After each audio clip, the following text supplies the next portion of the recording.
రోజు నందమూరి తారక రామారావు అంత గొప్ప వ్యక్తులు ఎంతాల కూర్చొని ఉంటే ఆయన సభ మొదలు పెట్టినప్పుడు కింద కూర్చొని నేను ఫోటోస్ చూసాను.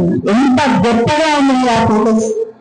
ఆయన అంత పెద్ద ఆయన సభలో స్టేజ్ పైన కింద కూర్చొని ప్రసంగిస్తుంటే ప్రతి ఒక్కరు వెనకాల నాయకులందరూ లేచి చప్పట్లు కొడుతూ ఆయనకు నమస్కారాలు పెడుతూ ఉంటే ఇంత గొప్ప నాయకులు మన ఆంధ్ర రాష్ట్రం నుంచి వచ్చారంటే అది మనం అందరం కూడా గర్వంగా ఫీల్ అవ్వాలి.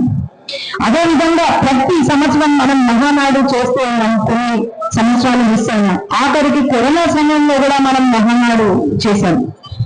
ఈసారి అప్పుడు మహానాడు ఇప్పటి వరకు జరిగిన మహానాడు ఒకెత్తైతే ఈ సంవత్సరం జరగబోయే మహానాడు ఇంకొక. ఎందుకంటే ప్రత్యర్థి కంచుకోటను బద్దలు పెట్టబోతున్నాం మనందరం. పులివెందులలో మన రాయలసీమ గడ్డ పైన ఈసారి మహానాడు చేస్తున్నారంటే అది మన అందరికీ కూడా చాలా గర్వంగా చెప్పుకున్న విషయం. మన ప్రతి ఒక్క రాయలసీమ వాసి మనం ఈ 5 సంవత్సరాలు ఎప్పుడైతే వైఎస్ఆర్ ప్రభుత్వం పాలించిందో అప్పుడు అందరం కూడా కష్టపడ్డాం. ఈరోజు మన అసెంబ్లీలో సమావేశాలు జరుగుతుంటే మహానాడు సమావేశాలు ఎవరో అడ్రస్ లేని వ్యక్తులు కూడా ప్రెస్ మీట్ పెట్టి అసలు ఏం చేసినారు అభివృద్ధి అని ప్రశ్నిస్తున్నారు. అభివృద్ధి సంవత్సరం పాటలో అభివృద్ధి ఏం చేశామో అనేది నేను చెప్పాల్సిన పని లేదు. ఊరూర ఎవరు అడిగినా చెప్తారు. ఈరోజు వాళ్ళు చెయ్యలేని పనులు మనం చేయగలుగుతున్నాం. విశాఖపట్నం స్టీల్ ప్లాంట్ ప్రైవేటైజేషన్ ఆపం. అలాగైతే అసలు క్యాపిటల్ కూడా లేని రాష్ట్రాన్ని ఈరోజు ప్రధానమంత్రి వచ్చి మనకు నిధులు ఇస్తుంటే అది కూడా మన నంద్యాలకు సంవత్సరంలో 2,000 కోట్ల నిధులు ఈరోజు ఇచ్చారు అంటే మరి అర్థం చేసుకోండి. మనం అందరం కూడా గమనించాల్సిన అవసరం ఏంటంటే అన్న చెప్పినట్టు, రాజశేఖర్ అన్న చెప్పినట్టు అందరం కూడా ఈ పథకాలను ముందుకు తీసుకెళ్లాలా. ఇది ప్రతి ఒక్కరి పైన ఉంది.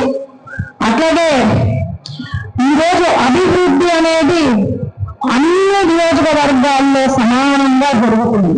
మనం సమానంగా జరగట్లేదు అంటే అది పార్టీని ప్రశ్నించినట్టు అవుతుంది. ఈరోజు సుబ్బారెడ్డి గారు, క్షమించండి, ధర్మారం సుబ్బారెడ్డి గారు ఒక మాట అన్నారు, మర్చిపోయింది. ఒక మాట అన్నారు, జనం నియోజకవర్గంలో ఎటువంటి అభివృద్ధి జరగట్లేదు అని. లేదు, ప్రతి నియోజకవర్గంలో సమానంగా జరుగుతుంది అని నేను తెలియజేసుకుంటున్నాను. అట్లాగే నా ఎంపీగా నేను నంద్యాల జిల్లాలో ఎన్ని వీలైతే అన్ని తీసుకురాగలుగుతున్నాను. మన శ్రీశైలం ఎమ్మెల్యే గారు అయితేనేమి, తారక్ గారు అయితేనేమి, ముఖ్యంగా దేవన్ ఎమ్మెల్యే గారు అయితేనేమి కేంద్ర మంత్రిగా చేస్తున్నారు. ఈరోజు రాలేదు, ఎందుకంటే ఆమెకు ఆపరేషన్ ఉంది కాబట్టి ఈరోజు రాలేకపోయారు.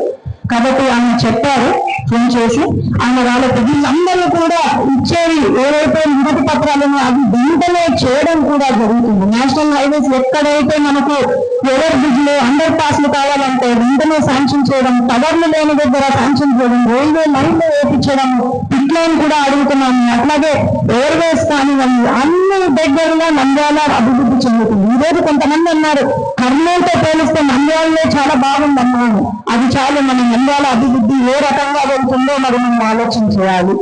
అలాగే ఈరోజు అందరం కూడా మహానాడుకి సక్సెస్ చేసుకుంటూ ప్రతి ఒక్కరం కూడా మహానాడుకు వెళ్ళాలి అని చెప్పి ప్రతి ఒక్క నాయకుడు కూడా పిలవలేదు అని అనుకోకుండా మన బాధ్యతగా మహానాడుకి వెళ్ళి దాన్ని విజయవంతం చేయవలసిందిగా ప్రతి ఒక్కరు బాధ్యత.